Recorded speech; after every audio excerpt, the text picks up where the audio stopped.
আর এবার national medical কলেজের ছবি আপনাদের দেখাবো, যেখানে আউটডোরে কল রয়েছে। প্রথমে দেখুন সেই ছবি,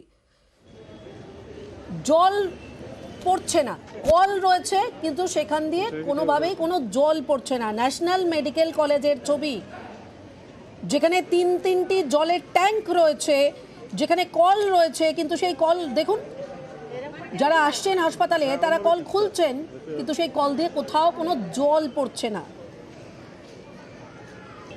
তাহলে রোগীর আত্মীয়রা তারা কি করেন, যারা এখানে আসেন, কিভাবে তারা জল খান, জল পান, তারা শুনবো একবার। জল সেই বাইরে, বাইরে ভিতরে একটা কল আছে, তাও সে খুব আস্তে আস্তে জল পড়ে। একটা বোতল ভরতে 10-15 মিনিট সময় লেগে যায়। নালে জল কি করে পাচ্ছেন, কিনতে হচ্ছে? হ্যাঁ, কিনে নিচ্ছি বা বাইরে থেকে দূরে থেকে আনছি। ভালো মন্দ জানি না, এখানে কষ্টের জ্বালায় নিচ্ছি। একটা বোতল ভরতে 10-15 মিনিট সময় লেগে যাচ্ছে। আর ওই বাইরে থেকে একটু বোতল নিয়ে চলে যাচ্ছি আনতে। আর হাসপাতালের মধ্যে জল নেই, সেটা বলুন। খাওয়ার জল নেই, খাবার জল বাইরে থেকে নিয়ে আসছি। আর ওই রুগীদের জন্য ড্রাম কিনে আনছি। আর এই আমরা ঘরওয়ালা খাই এইসব। আর রোগীরা যারা ভেতরে রয়েছে তাদের ওই তো কেনা জল দিচ্ছি। ওঙ্কার রয়েছে আমাদের সঙ্গে। ওঙ্কার, এত বড় একটা হাসপাতাল যেখানে 3টে জলের ট্যাঙ্ক রয়েছে, কল রয়েছে কিন্তু জল পড়ে না, বাধ্য হয়ে রোগীর পরিজনরা তারা বাইরে থেকে জল কিনে খাচ্ছেন বা বোতল নিয়ে গিয়ে বাইরে থেকে জল ভরে নিয়ে আসছেন। কেন এই ছবি? একদমই দেখো, খাস কলকাতার একটি মেডিকেল কলেজ এবং সেই মেডিকেল কলেজে রাজ্যের অন্যান্য হাসপাতালে যেরকম চিকিৎসা পরিষেবা থেকে আরম্ভ করে সমস্ত কিছু বিনা পয়সায় পাওয়া যায়, সেখানে এই ন্যাশনাল মেডিকেল কলেজ হাসপাতালে সাধারণ বেসিক একটা বিষয়, তা হচ্ছে পানীয় জল। সেই পানীয় জলটুকু পর্যন্ত নেই। এখানে পানীয় জল পেতে গেলে তাদেরকে এমার্জেন্সি গেটের সামনে একটি ট্যাঙ্ক রয়েছে, সেখান থেকেও টিপ টিপ করে কার্যত জল পড়ছে। সেখান থেকে কিন্তু রোগী পরিবার পরিজন তারা কিন্তু জল নিচ্ছেন। অথবা তার বিকল্প ব্যবস্থা কি, তাহলে হচ্ছে বাইরে থেকে জল কিনে নিয়ে আসতে হচ্ছে, অথবা বাইরে একটি জলের ট্যাঙ্ক রয়েছে সেখান থেকে কিনে নিয়ে তাদেরকে ক্যাম্পাসের মধ্যে ঢুকতে হচ্ছে। শুধুমাত্র যে এখানে আউটডোর বিভাগেই রোগী আসেন এমনটা নয়, এই রোগীদের সঙ্গে অনেকেই কিন্তু হয়তো ভর্তি রয়েছেন, যারা তাদের সঙ্গেও কিন্তু বহু আত্মীয় পরিজন তারা কিন্তু থাকেন। সেই জায়গা থেকে দাঁড়িয়ে তারা পানীয় জলটা কিন্তু তাদেরকে কিনে খেতে হচ্ছে। একেবারেই ওঙ্কার, সেই ছবি আমরা দেখতে পাচ্ছি। তুমি থাকো আমাদের সঙ্গে, তার কারণ সমস্যার কিন্তু এখানেই শেষ নয়। বেসিক যে পানীয় জল, সেই পানীয় জল তো পাওয়া যাচ্ছেই না, তার সঙ্গে সঙ্গে এই ন্যাশনাল মেডিকেলের নাইট শেল্টার পর্যন্ত বন্ধ, যে কারণে একেবারে খোলা আকাশের নিচেই রোগীর আত্মীয় পরিজনরা,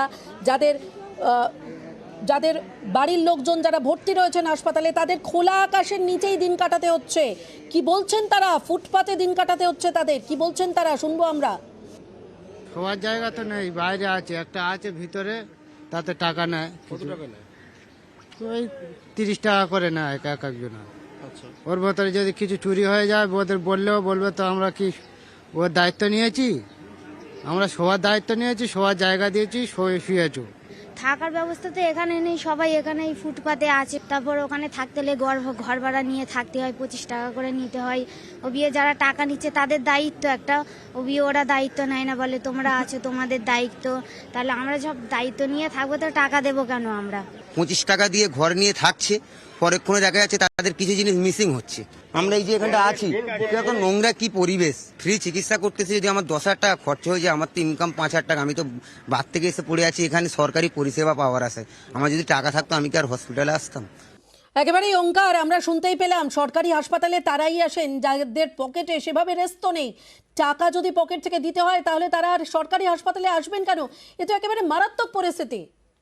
একদমই দেখো, একজন রোগী যখন ভর্তি থাকছে সরকারি হাসপাতালের ক্ষেত্রে অলিখিতভাবে একটা নিয়ম কিন্তু দীর্ঘদিন ধরে চলে আসছে, তা হচ্ছে পেশেন্ট পার্টির কাউকে হাসপাতালে থাকতে হয়।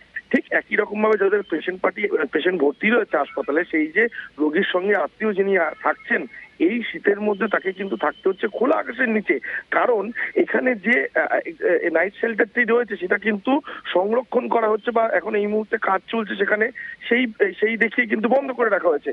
যদিও এটা কিন্তু 2017 সালের অক্টোবর মাস থেকে চালু হয়ে যাওয়ার কথা, আজকে ডিসেম্বর মাসের একেবারে শেষ পর্যায়ে 2023 সাল, অর্থাৎ 6 বছরেও কিন্তু এই যে নাইট শেল্টারটা সেটা কিন্তু ন্যাশনাল মেডিকেল কলেজ হাসপাতাল চালু করতে পারলো না। অন্যদিকে পিএন নিউজের যে 6 বছর কেটে গেল মাঝখানে, কিন্তু এখনো পর্যন্ত সেই নাইট শেল্টার চালুই হলো না। একদমই, এবং এখানে যে পে অ্যান্ড ইউজের যে নাইট শেল্টারটি রয়েছে সেখানে কিন্তু কেউ যদি রাত্রেবেলায় থাকতে চান সেক্ষেত্রে তাকে গুনতে হবে 25 টাকা। অতএব জল যেমন কিনে খেতে হচ্ছে, রাতে থাকার জন্য তাকে 25 টাকা দিতে হচ্ছে, যেখানে সরকারি হাসপাতালে সমস্ত চিকিৎসা কিন্তু একেবারে বিনামূল্যে পাওয়া যায়। তাহলে এই বেসিক বিষয়গুলোর জন্য কেন রোগীর পরিবারকে টাকা গুনতে হবে? এই নিয়ে কিন্তু রোগী এবং রোগীর পরিবার প্রত্যেকে কিন্তু সরব হয়েছেন এবং রীতিমতন এই ঠান্ডার মধ্যে নাইট শেল্টার ছাড়া খোলা আকাশের নিচে থাকতে রীতিমতন কিন্তু সমস্যায় পড়তে হচ্ছে রোগীর আত্মীয়দের।